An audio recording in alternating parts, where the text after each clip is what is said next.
Don't forget to like, comment, and subscribe. But most importantly, turn on your notification, so you'll know every time I upload.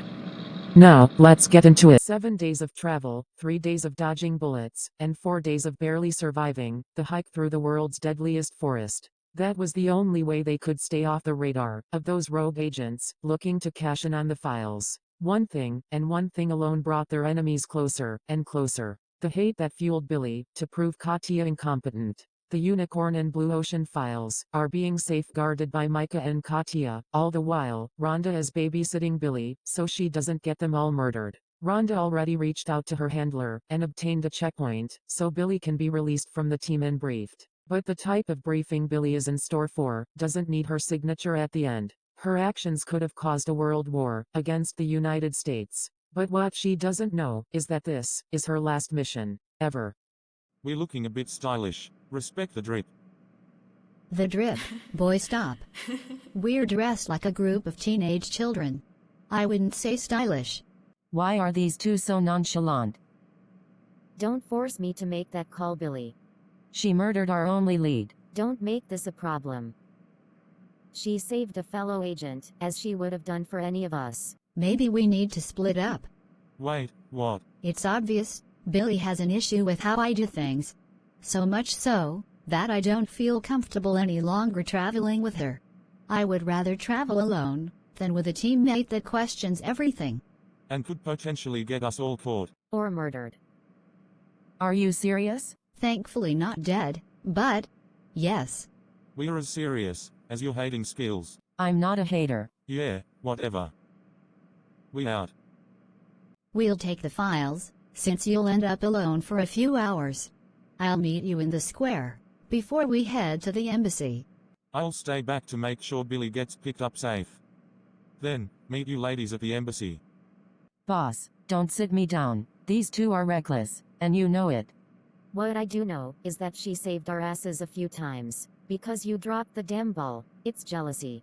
For whatever reason, you've been gunning for her since the diner. In my eyes, you've been compromised. Instead of us discussing how we are going to get to where we need to go, we're babysitting you, because you were outworked, and couldn't handle it. You're dismissed.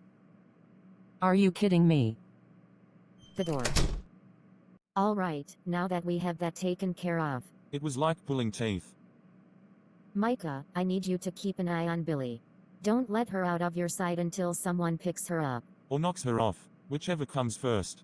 Just pulling your leg, boss. Heading out, right now. I'm glad I got you alone for a minute. Me too, that was draining. I'm not sure if I told you, but you're showing some fine leg work, and I meant it when I said you've saved us on this trip. You are truly one of the best team members I've ever worked with. Thank you. Getting home is my goal. I miss the life I had before this. Although boring, I miss it. I wanted to talk to you about the necklace I got off of the guy. I checked it out, and found a micro SD memory card. Our only problem, we don't have a secure computer until we make it to the embassy. And I don't see that as a great idea. We don't know if we're inviting hackers in. Do you have any suggestions? Maybe a library, but that's even questionable. Because we're in a different country. As Katya and Rhonda started to brainstorm on what to do or where to go, a struggle could be heard, feet away from behind the closed door. Rhonda approached the door with caution, slowly cracking it to see what was going on. Once ajar, she could see blood everywhere, broken glass, with a small red handprint on the base of the wall, but smeared, as if someone was dragged. Jolting Rhonda and taking her by surprise, a blood-soaked man jumped in front of the crack in the door, causing her to react. She grabbed the man and pulled him into the room, slamming him on the ground, before noticing it was Micah. We need to go, and we need to go now. Got it. Katya grabbed a chair with wheels and 2 extension cords. They hoisted Micah, strapping him to the chair. Katya could hear him gurgling, trying to breathe. She knew they only have minutes before he choked and drowned on his own blood. Katya doubled back quickly, grabbed a handful of napkins, and several straws, and a few pens, before getting back into position.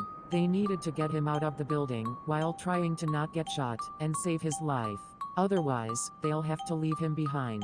As agents of the United States, their loyalty is to their country first. But both Katya and Rhonda were on the same page. They wouldn't leave a team member behind, unless the files are going to fall into the wrong hands.